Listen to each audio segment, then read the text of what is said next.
这是苏州市区的2大商圈之一，石路商业区。你看一看，简直是萧条的不像话呀！这边是苏州工业园区的丰农汇一个商场，待会儿我们进去看一看。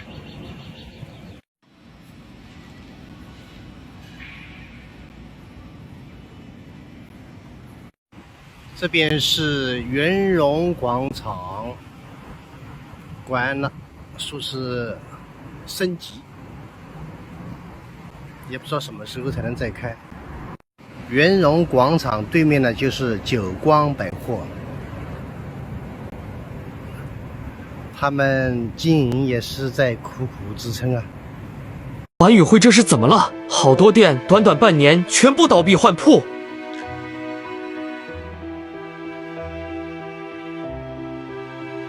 关键换的品牌都一言难尽。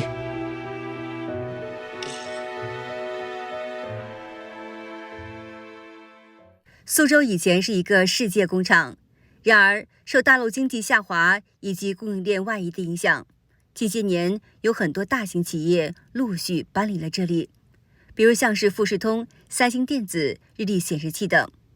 苏州城是台山投资的重镇，以电子制造业为主的台商也是纷纷搬走，即便暂时无法迁厂，产能也大多转移出去了，工厂或裁员或减少招工。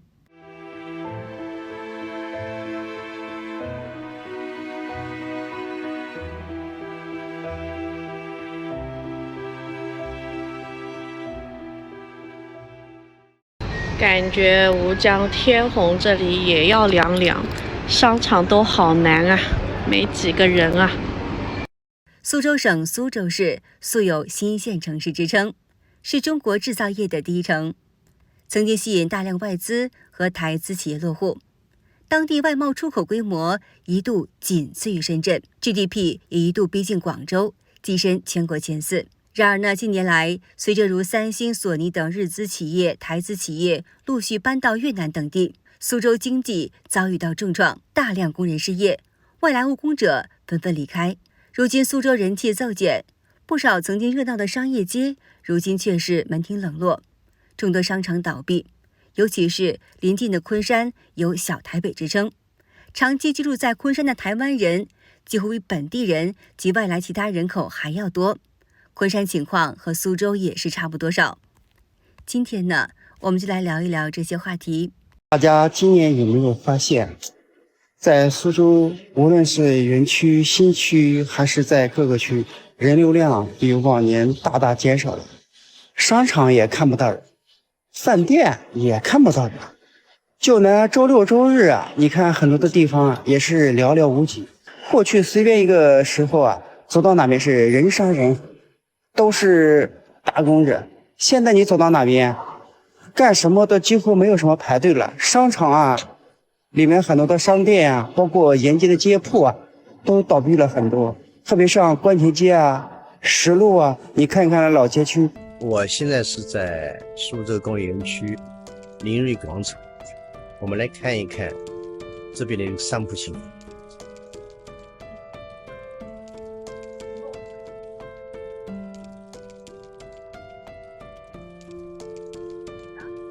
这种都是已经关闭的商铺，这边也是，这边也是，这边也是。如果这边不是一个山姆店的话，估计店铺会关闭的更多。看这边也是关闭。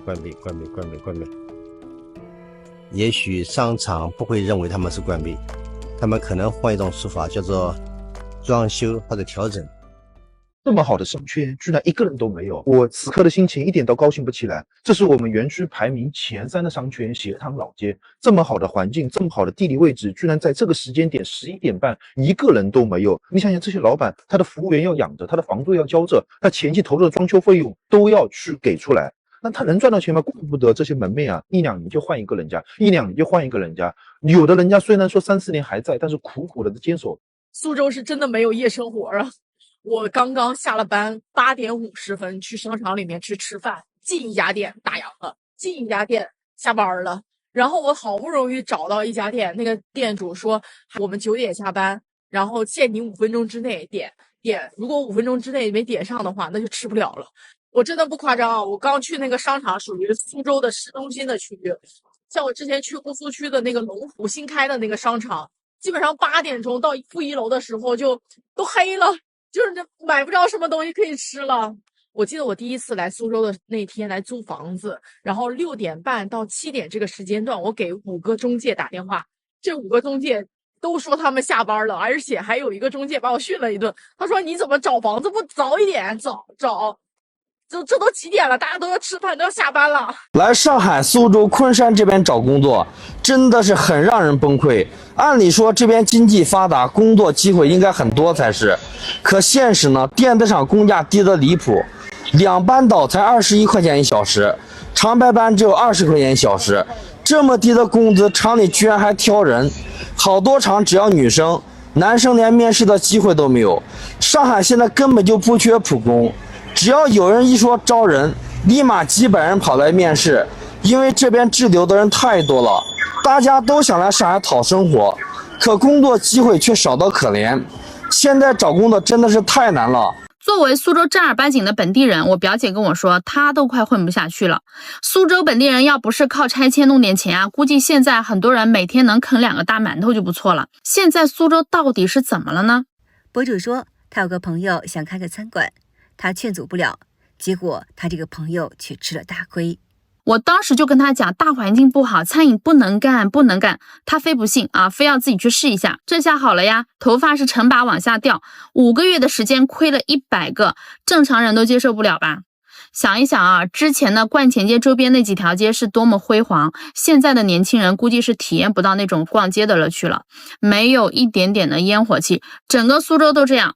当一个城市连老百姓都不敢消费的时候，你说这个城市还怎么发展呢？又倒闭了，你们看，我可能是昆山最惨的老板了。我总共创业了10几次了，现在还欠着几百万的外面。这次创业还是刷的信用卡。我记着第一次创业在家附近的玉龙菜场，人多得不得了。我看那么多人，我想着我能卖点什么东西，我也能赚钱。当时就去找了点那个外贸裤子，没想到一下子卖火了，2个月赚了1万多块钱，当时人感觉都飘了。那时候是02年，2个月赚了2万多块钱，已经不少了。回家的时候我感觉买个煎饼果子我都敢加2个蛋，可是后来因为政策变化不让摆摊了，不知道干什么好了。后来呢，从小店呢找到了正川路、人民路有证的摊位，就去人民路、正川路摆了。那时候是我真正第一桶金来源的地方，买车、买房、娶媳妇儿。其实呢，当时就是卖袜子，我每个月最高的时候，当时有个20-30万。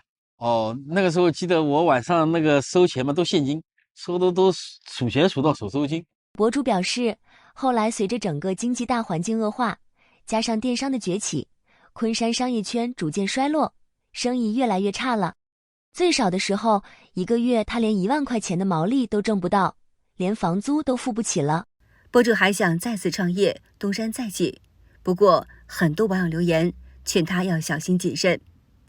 一位上海网友说，我当初就像是你这样想的，结果从欠几万块到后来欠了几十万，现在欠了几百万，现在我只能老老实实的去做保安。今天又是没面试的一天。其实上家公司离家近，公司运营正常情况下每月也能到手5000，在我们小县城也还算可以吧。但去年年初开始行情不好，公司也受影响，下半年差不多每月就上半个月的班，相应的工资也减少了，而且情况不见好，越来越糟。所以我今年2月就辞职了，打算来苏州找工作，心想苏州经济发达，机会肯定也多。没想到来了2个月，工作还是没有找我。当初还是自己太乐观了，不知道当初的决定是不是正确的。现在每天都会因为找不到工作而焦虑，已经不知道该何去何从了。其实我老婆她已经辞职了啊，她那个厂就是它是有计时也有计件的啊，那计件也拿不了多少钱，计时的有的时候计件买活了，然后就去干计时的。上个月也休息了有6-7天吧，五一放假放了5天，中间又休息了2天，然后一共是发了4600块钱左右，然后扣除了一个五险一金1000块钱，然后到手的是3600块钱。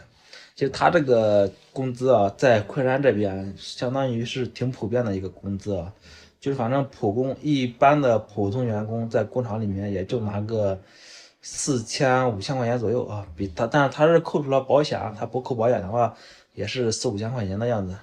这只是昆山这个普通的员工的薪资啊，就在5000块钱左右。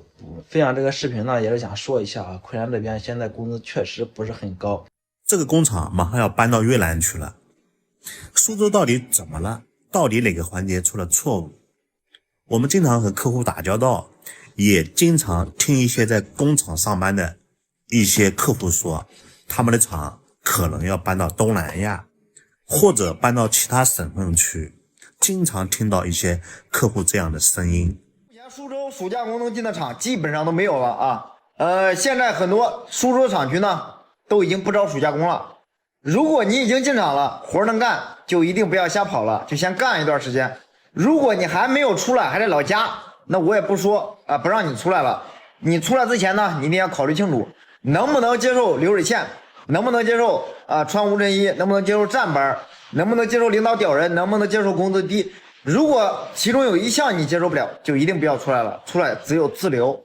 学生工、暑假工都别来苏州了。今天是6月25号，已经很晚了哈，现在这个时间段还在出来找暑假工的，那我劝你们不要再出来了。暑假工是安排不出去的，都滞留在这边了。苏州消费也还是蛮高的哈，找不到工作呢，反而还花出去一大笔，那还不如在家好好享受这段暑假的时间。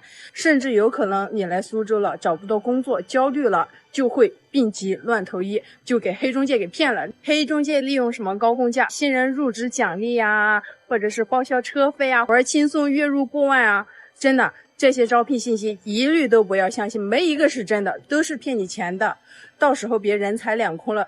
苏州这个城市呢，并没有想象的那么好，所以说大学毕业生呢，还是建议去那个北上广深杭这样的一线城市去工作。因为苏州这个城市它是最强地级市，但是它的 GDP 都是靠高新技术企业提供的，比如一些外资企业、一些工厂啊这样的，就真正的第三产业，比如服务业，普通的工资，比如说苏州的话，工资也就4、5千块钱，大学毕业生甚至现在有的地方只给3500块钱，所以这个城市的工资并不高，全国应该一线城市的会高一点。如果你不是高新技术人才，又不是这个名校毕业的话，来这个城市找工作的话，可能工资都不是很高啊，可以去一线城市去看一看。2025年最新死法就是到苏州这边来找工作，不到苏州不死心，到了苏州想死的心都有了。找工作找不着，想跑路回家吧，分逼不正的回去也丢人啊，只能今天去这个厂面试，明天去那个厂面试，各个区域来回跑，面试不上还耽误时间。我相信这是现在来苏州这边找工作的工友们大部分人啊面临的一种状况。没办法，企业饱和了，好企业也不缺人。你就像咱们工业园区这边，但凡有一个口碑稍微好一点的企业去一说要人，立马就是爆满的状态，20%的面试通过率。但是呢，还有工友们愿意去试一试。非常能理解大家这种心情啊。滞留在苏州，谁都不想看到这种情况。但是呢，说句很现实的话，苏州现在的企业就是一潭死水，没有什么太好的企业值得咱们兄弟们去挑剔的啊。好的，今天就和大家聊到这儿了，请您记得点赞、订阅、留言，并且分享给您的朋友们。感谢您的支持，我们下期节目再见。